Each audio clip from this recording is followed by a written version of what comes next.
it is displacing BTUs in the shop. This shop, if human beings in this climate are going to walk in and live and work in this shop, they need BTUs. So where are you going to get electric, the basic gas, natural gas, fuel oil, propane, or electric, or wood. So, guys, I burn wood at home.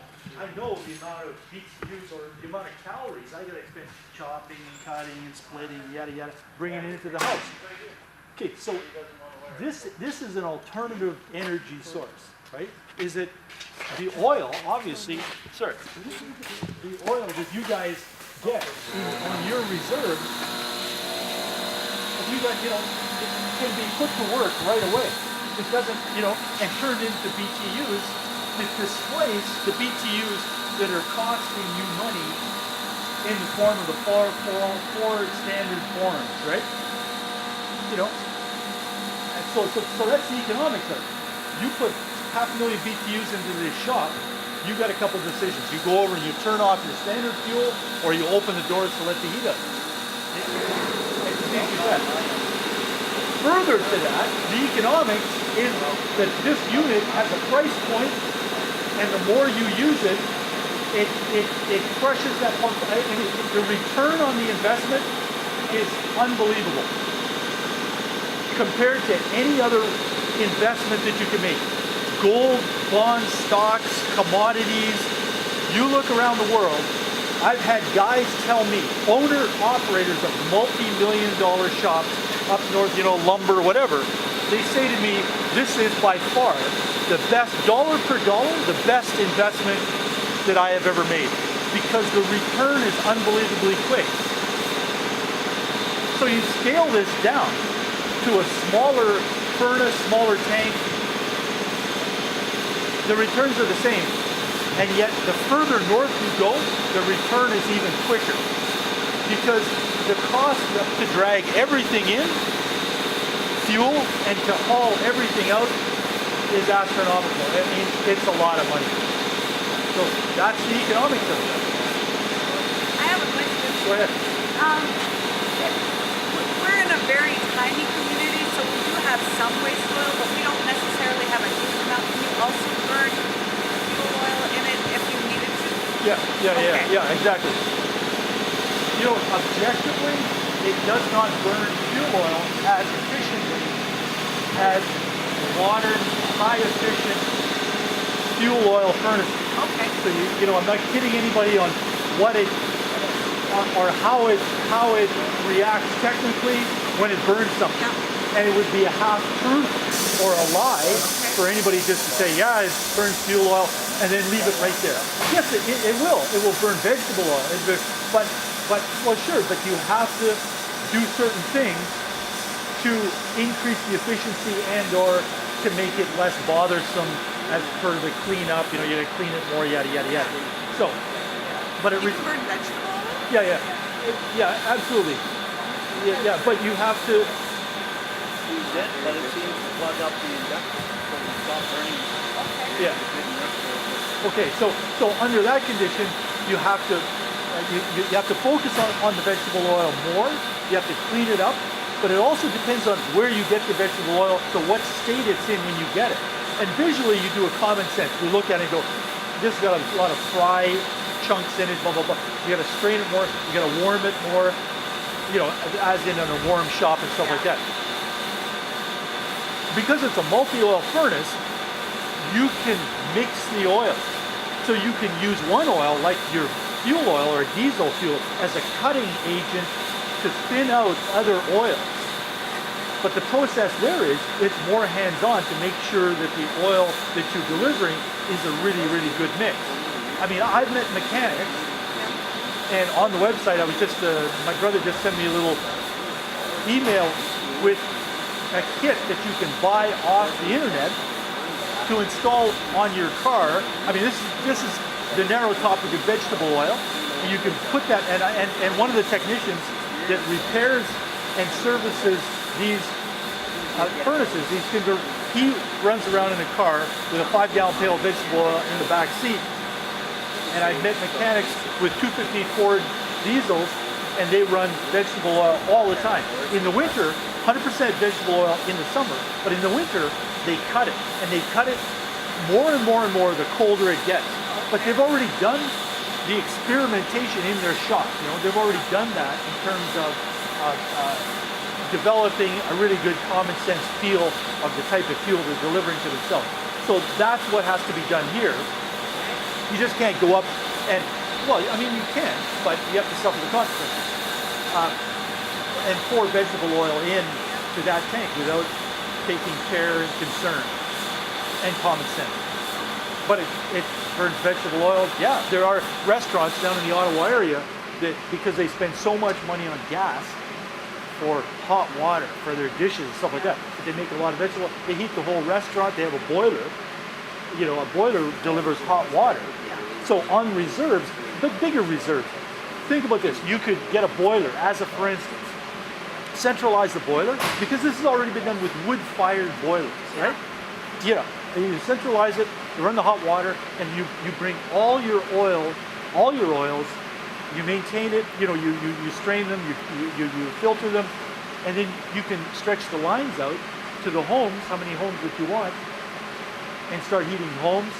I mean, it's easy for me to stand here and talk because I'm not doing the work.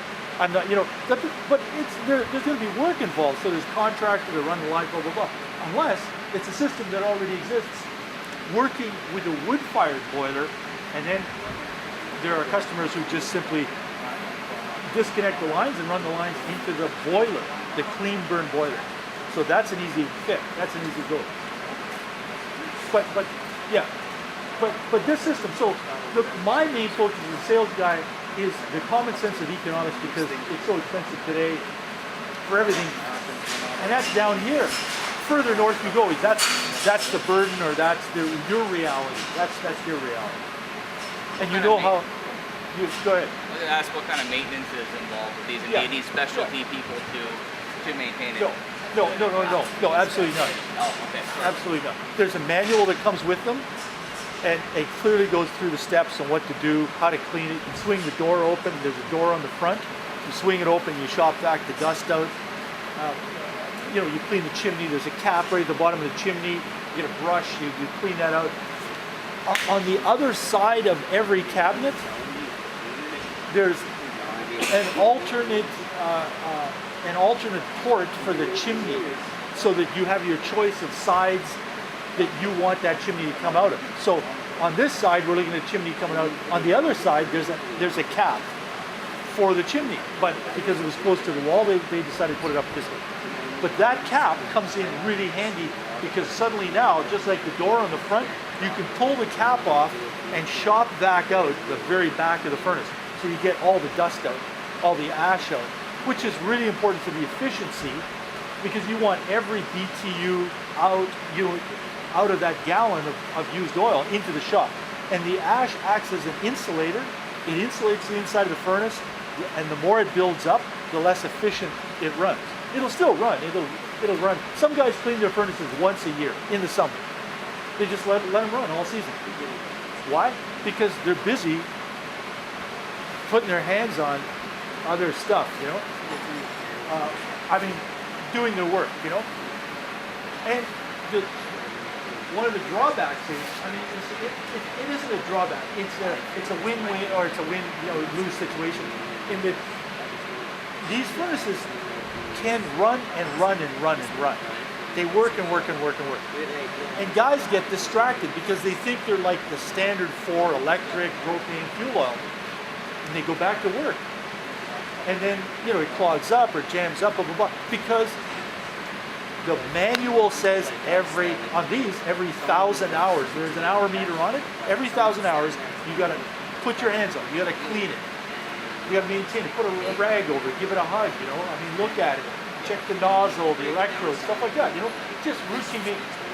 Are there any concerns if you use it sporadically for like a secondary garage that you only heat, you know, a couple days a week, or you use it for overflow work? Like, do you have to use it every day for it to be efficient, or can you shut it down for a couple of days and then it'll work fine? Or is there additional maintenance you'd have to do? No, absolutely. you can do that.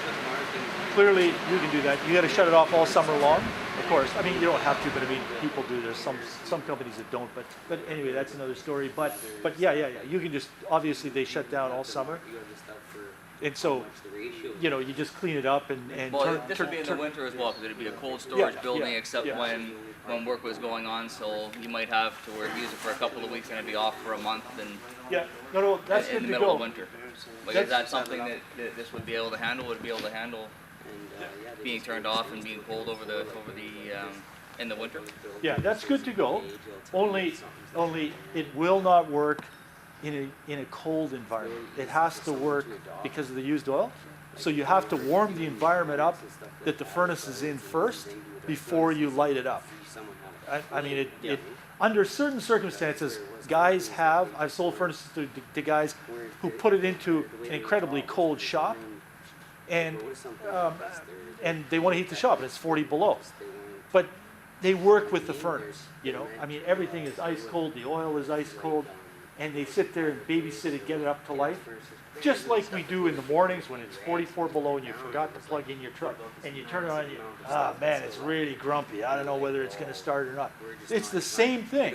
Until the environment gets warm, it's just a machine and it will go. But then it just shines when you maintain 50, 60 degrees in the shop every morning, and that's what that thing's going to do for itself. When you're not here, it's going to turn on, keep the shop. It works on a thermostat, so you set the thermostat, you pin the throttle at 100 or you set it at 58 or whatever. You know what I mean? It works like, yeah. Are there special filters that you need for this? Like, or are they pretty standard for Yeah, very, furnaces? very, very standard. And Okay.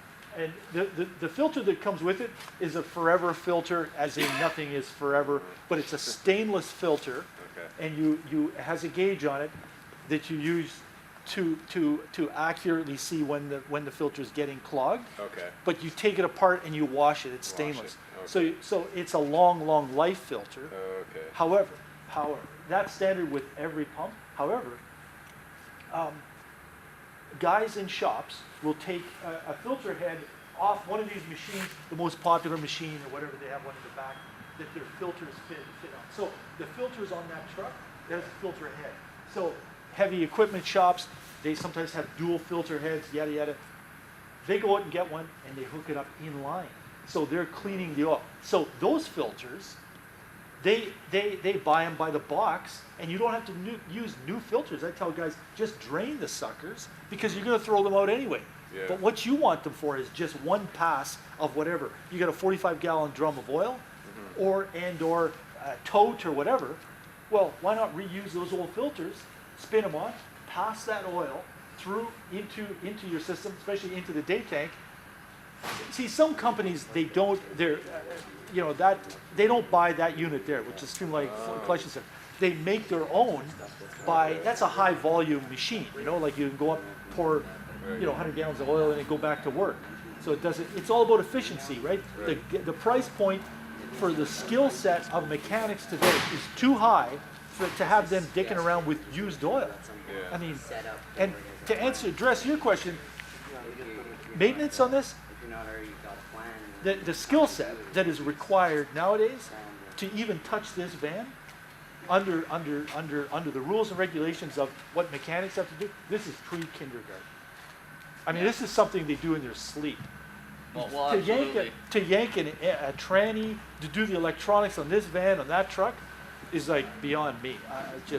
That's Well, real and that's skills. why I was asking, because that requires Yeah. a specialty person. We don't have anybody up.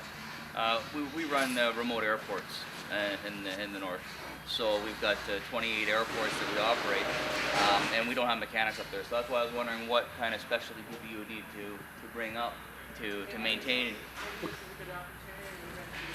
Yes. Yes. So that's one of the reasons why I don't want to have anything to do with the mic or camera. I just go on and on and on. God, some batteries will run out before I stop talking. Okay, where would you like me to start? How long have you had the system for? We're going on our 4th year now with it, and actually it runs very good. If I don't know if you guys want to see the volume of oil we go through. We got them outside lined up, if you guys want to start there, and then we'll work our way in. Sure. You okay with that? Okay, we'll just go up and around the bus and out the door there. You guys have an emergency spill response? There is one, Jimmy, around here. Is there not that we deal with? More or less, it's just we have stuff that can deal with a spill if it was a major one, which has never really happened. Yeah, we haven't had any issues. Just minor things.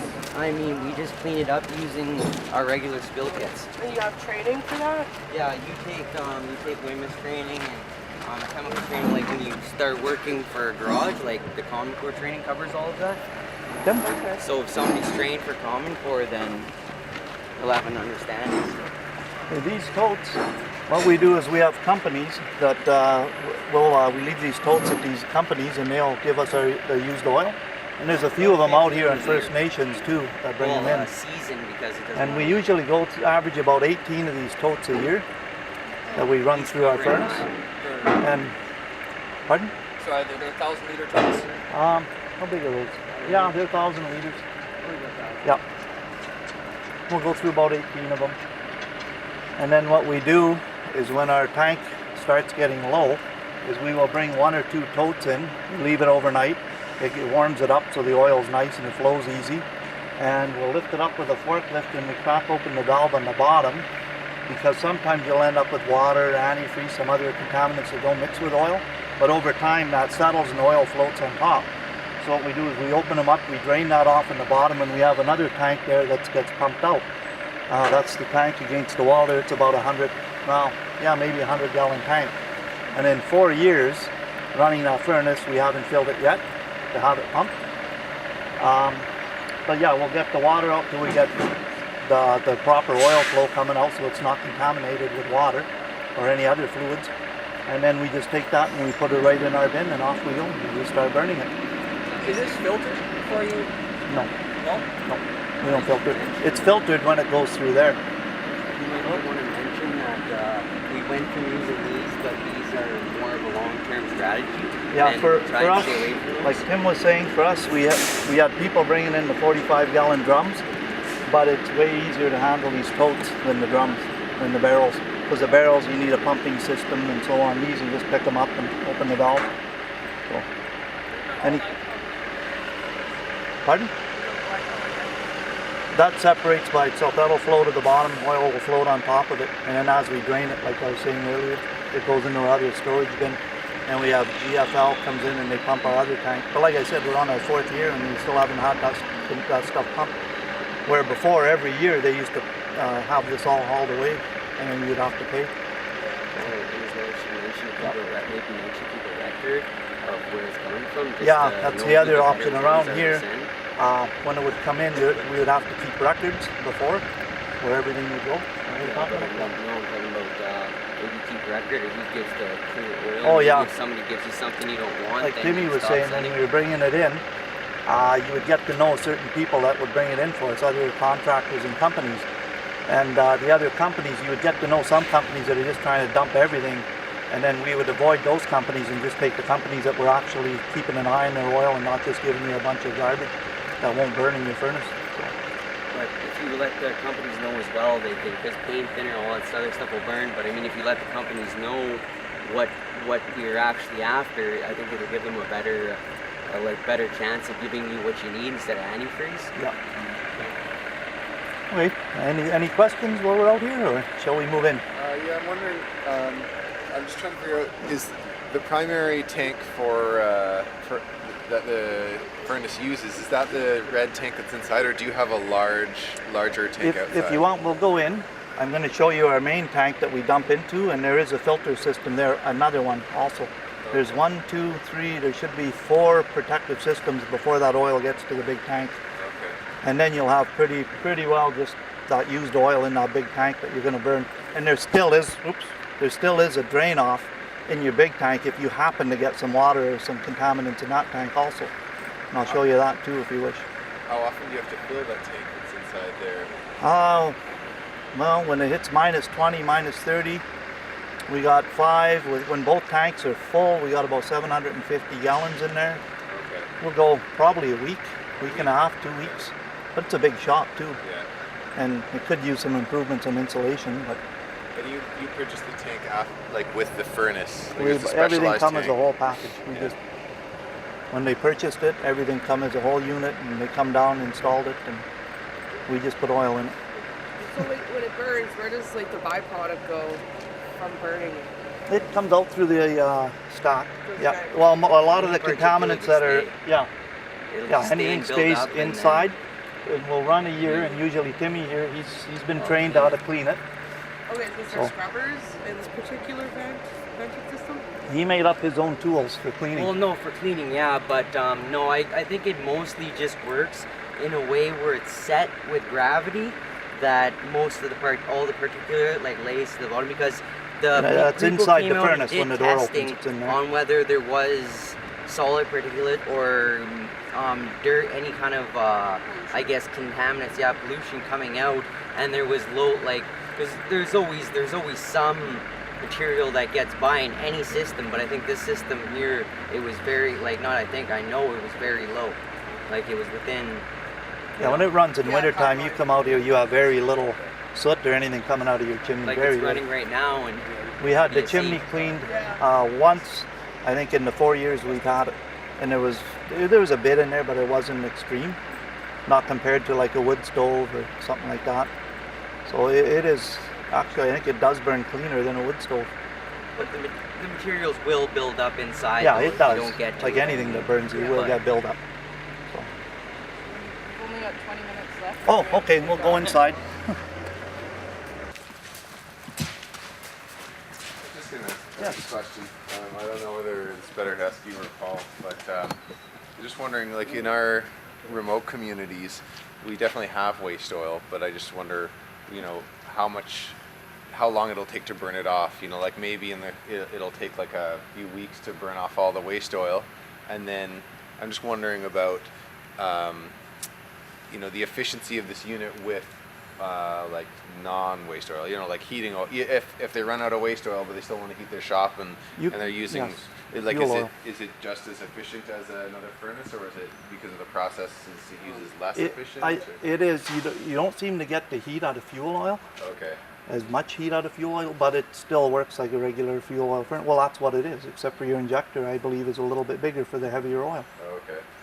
but it does work. And that shows you. Like we've run it already on diesel when we did run out of oil last year, so.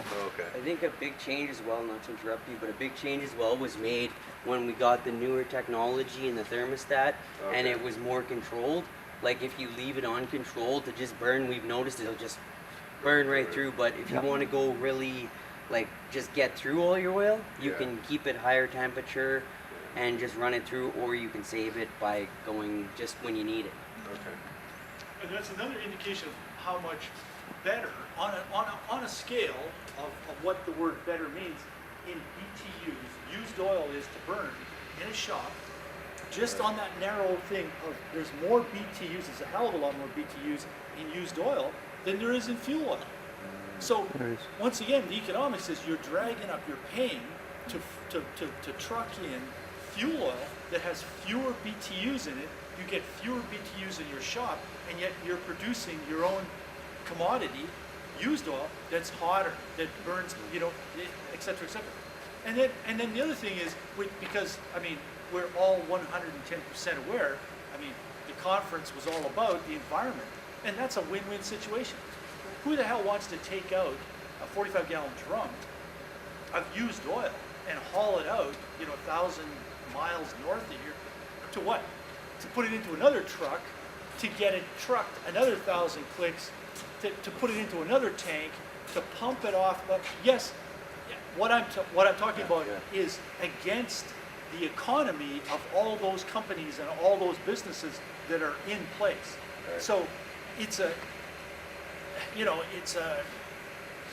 twisted form of logic, because there's so many other people that are in the process of going, if they were standing right here, they're going, shut up, what are you talking about? That's how I make my money, by moving used oil around and pumping it off, putting it into another tank, pumping it out of that tank, moving it somewhere else, and then finally, the insult is finally a massive percentage of all used oil is burned anyway.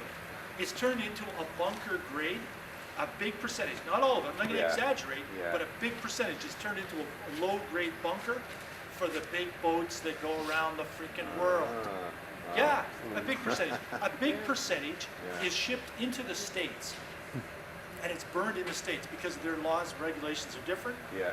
and they're also so much more conscious about the economy of spending money on fuel. And Yeah. if there's another commodity that's cheaper, they'll buy that. Yeah. Just like coal, blah, blah, blah, right? Yeah. Okay, but aside from that, you know, you have to look at your economy where you are and say, it's a win-win situation because of our environment. You know, you've got to grab those 45-gallon drums and get them out of the bush and bring them into a controlled area and get rid of that Would you be able to see on the site. system on how it works? I just don't. Oh, okay. So anyways, this here, we take these totes, we got our forklift, just lift it up, we pull our cap, open the valve, that's how we get the water out of it. Once you get the black oil coming out, you're good. All the water contaminants out. It goes in our storage tank back there, and they pump it well, we haven't had it pumped in 4 years. When it's full, we'll pump it. Then we take that, we open the valve, we put her into this tank here. Then this tank here has a couple safety devices there. There's 2 baffles in here. So you try to dump it on this side. On this side here, right? And then what happens, it'll flow over a barrier into this side. So this will try to hold the majority of, let's say you miss some water or contaminants in here. So it's So a it'll mini stay oil in water here. separator? Yeah, yeah, kind of like that. And then when it sits in here, your oil floats to the top, and your contaminants will stay in the bottom. And what we did here is we plumbed in a drain hose. So when your oil level's up, crack open the valve. If there's any water here, it's on the bottom. This just goes into a 5-gallon pail, and you just dump it back in there. And then let's say this, you get too much antifreeze water, whatever, and it flows over that baffle. Then what you do, again, you fill this up so it's up to the top, and you got a secondary one here for this baffle, for this tank. You pull out that hose, same thing, put it in a 5-gallon drum, get the contaminants out of it. And then once those processes are done, we got a valve here, or as you can see, we have our line here. We go through a filter, through our pump. From our pump, it will get pumped over and into your main tank here. So it is filtered before it goes through also. And then if you, let's say you do still get water into this main tank, right here is another drain for the water. Same thing when your tank's full. We got our hose, which is right here. This just threads onto it. Same thing, you just run that through. We do this once a year, just to make sure, yeah. Just to make sure all the water's out of the system. And to make this here, pump into here, we just got it switched. When you get lots of oil in there, you just throw your switch. Your pump will pick up the oil and just pump it into your main tank. Now there is a system you can get where everything works on a floating system, where you don't need the switch. But we kind of prefer the switch when we're around, because if we're not here in the weekend, something happens, you can't monitor it. So that's what we do anyways. But it works good. It works really good. Then the big. Pardon? Oh, that's just your vent stock. That's it, because you got to have a breather or something when your oil expands with heat. You got to have a place for the pressure to go. So that's all that is about. Bring it to someone, and I mean. And oh yeah, and then that's right. Sorry. There's also another filter when it comes out of here. She runs in through here, and you do have your last filter before it actually makes it up to your furnace. So that's your last one here. And the filters, we just pull them out. We've never changed them yet. We just take them, we wash them in solvent, and reinstall them back into the units. I've seen these systems too where your furnace doesn't have to be up there. Oh yeah, These you are can, detachable, so you can set it up to where works best for you. you can put it wherever you want. Yes, you can put your furnace down there. It's just a matter of plumbing it how you want it. You can put it where you want it. Put your tank over there if you want, and just run your line across. It's up to whatever, however you want to design it and locate it. So this furnace is enough to heat the entire Oh, yeah. building? Oh yeah, And this is the largest unit, eh? yeah, it's the biggest unit they have. Yeah, 500,000 BTUs, I believe. But yeah, it works good. Our We got no generating complaints. station is shorter and about maybe 1/6, if that, of it's Well, they work really good. But the key thing is when you bring your oil in, bring it in, let it stay overnight in a heated environment so everything's nice. You know, or another trick that I've done is if you need oil right away, we got these pumps here with hoses on it, and that's when we had the 45-gallon drums, and we had no means of draining the water off. We would bring them in while they were frozen. That way your water in the bottom's frozen, and you just drop your hose in and pump it out. And that's how we did it, because of course, you know, it works good that way too. But a little harder pumping because the oil's cold, as long as you don't have to burn it right away. Yes, there is every year, they say every 300 hours, the furnace guys recommend cleaning it. We do it once a year. And Tim over here, he was trained how to clean all of this, to maintain it himself. And what he does is he designed his own tools to go inside and clean it, because you get your particulates that settle inside the furnace. And this door opens very easily. He goes in there, he pulls it all out, cleans it all out. We just use the shop vac pretty well with the filter on it. It works really good. So how many hours would you put on this thing in a year? Oh, geez. Do you ever turn it off? Or? No. Summertime only, Yeah. when it gets warm. There's an hour meter on here. We might be up to 3,000 hours, I think, on it. I'd have to read it and see exactly. But once a year we clean it. But like I said, furnace guy says 300 hours, but no, you don't have to. We never did. How long have you been using this system? We're going on our 4th year now.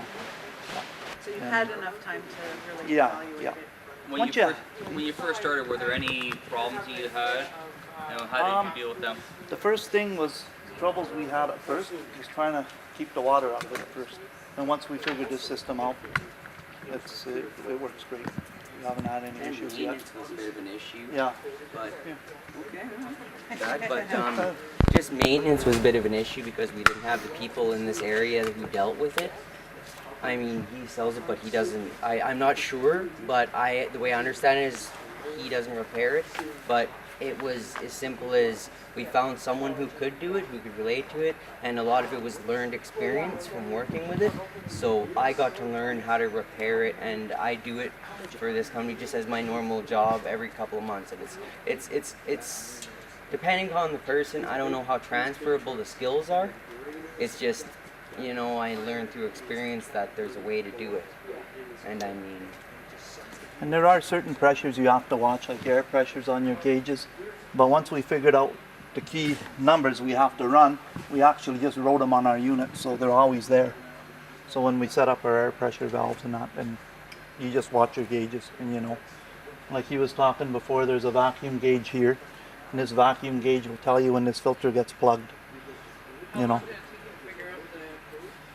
we had to figure it out first 4 months, Timmy, or yeah, what? about that. Yeah.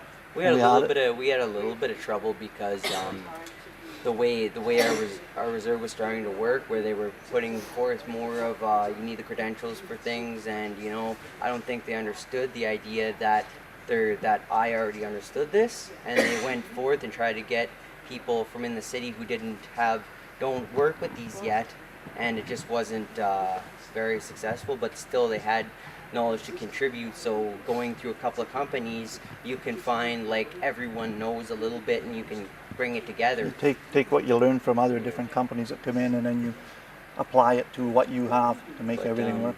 Now that I've shown that I can do it, Yep. this I guess Fort William has allowed me, like he has allowed me, and my other boss has allowed me to deal with it. But I was just leery of I guess my understanding and whether this could be done successfully without direct training.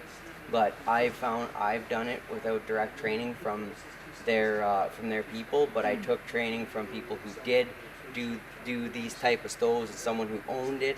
And just like I said, we took his experience and we just moved it. So what happens if you don't have the right setting for your... Sometimes your furnace just pulsates. It's got safety features. If it's not running right, it shuts itself down. Simple as that. And, it won't burn up or nothing. It'll say, nope, the sorry. worst thing that'll happen though as well is like you'll get a little bit more particulate, or you'll get dirty or burn or something like that, Yeah. or colder and not or too hot. You know, you just get the wrong burn. It's not a real safety issue. I don't know about any. No, I just Well, it has the safety features built in it. We haven't, everything just shuts down. You don't have the right air pressure. Our air compressor goes down or something, it shuts off. Anything like that. So it's something the average person could use. yeah. So it's very, very good. Saves a lot in their heating bill here. Huge. Oh yeah. What did they say? And we got so many companies over the last 4 years want to bring their oil here too. We find just to dispose of it. Yeah. Well, out here, just the companies out here alone. Man, we got so much oil. We don't know. We can't burn it all. It's too much. Yeah, I was going to mention for efficiency. He mentioned okay, are we going to have enough oil? You know what I mean? But like I was speaking to them over there. It comes down to just building a relationship with other communities that want to get rid of it. And you know what I mean? We don't charge anyone to bring oil, and it's not too many questions. It's just finding the people who bring good oil, and then once you have that basis, it'll always come in, and you can start to say, okay, well, we've got enough, or you know what I mean? Our best way of doing this is we give them a textile container, and then they fill it up. We come pick it up and then drop off another one. So it's an exchange. Yeah, that's how we've been doing it. It works a lot better, I think, with the textiles, giving them to them, because it's more of a singular type, like a generic thing that they always use. Not here's a bucket, here's a they always got what they need to use, and it just makes it cleaner, I guess, as far as I can see. Well, it was funny when we started out because we didn't think we were going to be able to get the oil supply to heat this place. And now we got so much coming in, it's unreal. But it works good. As well, you can implement a deposit thing as well for textiles. Yeah, we got textainers out there that are full, but we don't have any more empties left to give them back. So we told them just hold on to them until we burn a few, and then we'll go pick them up and bring them back. So. But if you made another one in the community, say someone else did another one in their garage or something like that, or another close community, you guys can make a deal or something. I'll bring it this far, and you know what I mean, for a price, and then you can make deals that help you to run your furnace, just better relationships to help you run your furnace, and maybe you can spread the idea on. If there is an issue with cleaning or issues out there, I'm sure if we talk to Fort William here, First Nations, I'm sure they would probably have no problem with Timmy make some sort of arrangements for help if need be. How do things go? I mean, the communities all work together, so. That's great. These containers here, they're called textile containers? Yes. They're called Yeah, I don't know. we call them, we call them and are they like designed for fuel? They're designed for oil. Okay. Yep. We have bulk tanks here because we buy our oil by bulk, and they go in benches over there. And the company we buy them from, they've been pretty good in giving us containers as they have for you ones coming by. So. Okay.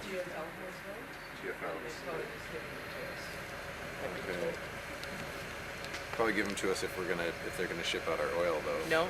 Oh. No.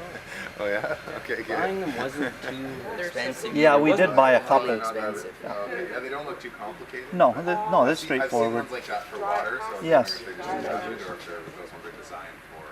Yeah, actually, they're all the water ones are the same too. Oh yeah. Yep, they're same thing. They put all kinds of products in them. That's just one of the things that come from experience that we're able to pass along. That's not like the standard. Like we never came forth with like a standard. Yeah. It's just advice, and like it just comes down to as well those metal ones. I just see they tend to bend, rust, so on. But yeah, you could implement a different thing. Yes, it's just you can. this is what we've found works. Yeah. That's all. Yeah. And they're easy to move around. Yep. Oh yeah. Yep. Plus, I mean, if you put a pallet under there like that, when it gets cold, it won't freeze to the ground. Yeah, we learned that That's the first very- year too. yeah. We used to put them on the ground and it'd freeze, and then geez, and then here you got 1,000 gallons of oil you're fooling around with. And Timmy put them all on pallets. We set them up so that the pallets can stay there till spring. Yeah. Yeah, and then you don't have any worries. I'm looking at, you can actually use a forklift to, like, you don't need the pallet to lift it up. No, you don't. No. It's over here and it's quite easy. I mean, Yep. I learned it right away. Like, and the only thing I ever had trouble with was trying to pick up 45-gallon drums. Yeah. Those other ones, Those all work covered nice. and everything. Those you just put it over, open it. Even if you get an oil, like another piece of advice would be to get a pump, regardless of whether you're going to use 45-gallon drums, because Like that one back there, even. you are going to find that certain things just you might have something where you got to get the oil out. You know, you might run into some kind of problem. Just try and foresee for the future, I guess. About spillage, this was what we use here in our shop for servicing. We just have one of these things here. We take it underneath our vehicles. We just dump our oil into it. We have our hose, which is behind me here. Yeah. That just plugs in there, quick coupler, plug it in the wall, and it pumps your oil right in there. So regular vehicles, diesel. Yep, yep, everything. You just dump her in there, plug it in the wall, and pump her in there. You don't have to worry about trying to lift 40 liters of oil and pouring it or spilling it. So that's another, that works really nice too, that system. Where'd you guys get that? Any tool, please. There's no filter in this one. What it is your pump picks up a little bit off the bottom. And as you could see, the baffles, they just hold the dirt back. When it gets to the extreme, then you have to get in there with a scraper. Either way, you got to get dirty to clean it. There's no way around it. So, but that works very well too.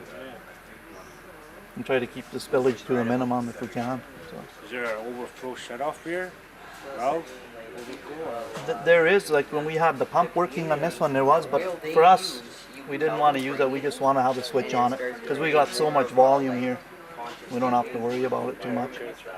So, but yeah, this one has a float. Actually, this big tank does have a float too. I forgot to mention that. Right on the end here, that little box there, there's a float. And when this gets full, there is a gauge in the far corner. So when it does get full, that float will kill our switch here. It overrides it. Yeah. But that's part of the system. When we purchased it, that was included with it. Okay. And this, if you see all this lines up here, what we were thinking about doing is putting an outside holding tank, and we're going to put a holding tank out there, but with these text painters, they're way better. Because the problem with an outside holding tank, you're going to get that water, contaminants in it. If it comes up, yeah, it could freeze into your pickup, so these work really good. And they're easy, like I said, every week, 2 weeks we bring. Central Canada Industries is where we get them from. They have all kinds there. GFL will give them to you, Ron. Yeah. GFL will give Oh, yeah, that's right too. Yeah. Sorry to interrupt, but we gotta run. The bus has gotta get back. Thanks, Kev. Okay. Appreciate it. Yep, no problem. Nice talking.